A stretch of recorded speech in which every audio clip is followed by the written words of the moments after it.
Bob, it's great to have you here this morning. You Thank watched you. along with us there. You've been watching these hearings for several weeks. Your books, frankly, were sort of in many ways a preview to everything we're hearing right now. Your look inside this Trump White House and how it operated right up until the end. What have you made of the detail of the testimony of the case that has been made by this committee? Well, it's stunning, absolutely stunning. And I think the issues right now are twofold. First, legally, and that's in the hands of Attorney General Garland. And as we've discussed before, there is a battle royale going on in the Justice Department, in the administration, about whether to charge Trump. And I don't think anyone knows the answer to that. The other aspect of this is political. And if I may give an anecdote which really struck me, about 5 or 6 weeks ago, I was in Midland, Texas, the oil capital of Texas, where everyone is a Republican. I was giving a talk, and after the talk, there was a reception, 25 people from Midland, and they asked me questions. I said, let me ask you a question. You are all Republicans in Midland, both Bushes had lived there, and do you think that the election was stolen from Donald Trump? If so, raise your hand. Not a hand went up, not a single hand. And I was surprised, and I said, but what are you going to do? Vote for Trump? Every hand went up. This issue, we have to face the reality that Trump has the largest political machine and following in American politics now, other than maybe an incumbent president. So this is an issue about Trump off. Was the election stolen? I think people don't want to discuss that. Trump wants to discuss it. So here we are in the political world, which is where this is going to be played out, I think. So, Bob, I want to hear more about that battle royale, because when you look at intent, and I'm told time and time again that the issue here is intent, you can look in terms of what the committee has revealed at what Trump did do and what he did not do. And you ask yourself, how could a crime not have been committed? And in terms of the Justice Department and the dangers of charging a former president, again, the same question. What are the dangers of not acting, given what this committee has laid out methodically?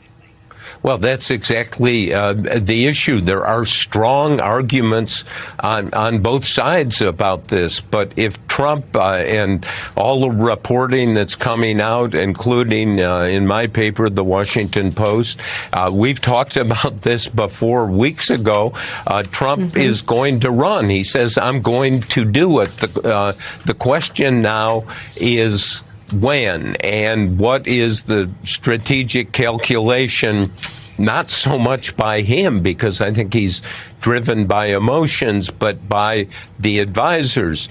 Mika, what I found very interesting in reporting on this, that one of the arguments that people are making to Trump to say you really have to run is a very, very interesting argument that, look, if you run and win, then this is the greatest political comeback, the greatest second act in American political history.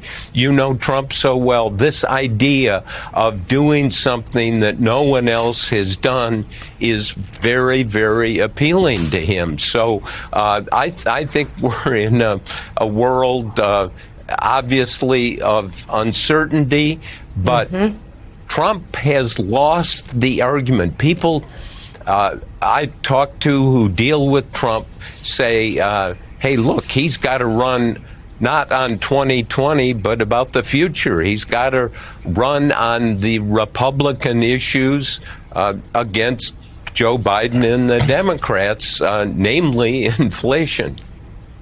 Hey, Bob, it's Jonathan. Grover Cleveland would like to have a word about in terms of something that's no unprecedented accomplishment by President Trump. But certainly your point is well taken, that if he were to be elected again after all that we have lived through, after the events of January 6th, that would be a political comeback for the ages. And part of this January 6th committee's goal is to prevent that from happening. And they're trying to show that he is a danger to the republic, a danger to the democracy.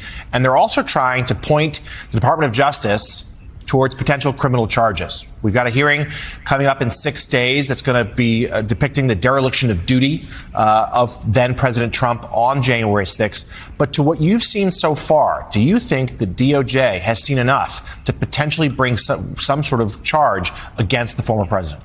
Well, it's exactly the right question, but I think the evidence is absolutely overwhelming.